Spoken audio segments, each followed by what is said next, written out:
හිස් මිනිස්සු සහ නිහඬ සිංහයෝ. සැබෑ මිනිස්සු සද්ද නැතුව තමන්ගේ ගමන යද්දි ඇතුලේ මුකුත්ම නැති හිස් මිනිස්සු තමයි ලෝකෙට පේන්න වැඩියෙන්ම සතදාන්නේ. උඹේ මූණට හොඳ කියන හැම එකාම උඹේ දියුණුවට ආස උන් නෙවෙයි.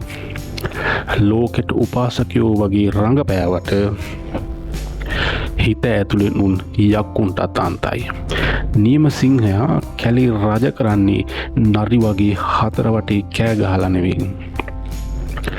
තැන්පත්කමෙන් සහ තීරණාත්මක ප්‍රහාරවලින් හැමෝටම හොඳ වෙන්න ගියොත් අන්තිමට උඹට උඹවම නැති වෙලාත් යයි. ඒ හින්දා රඟපාන උන්ව වේදිකාවලම තියලා උඹේ නිහඬ සාර්ථකත්වයෙන් උන්ට රිදෙන්නම දීපන්.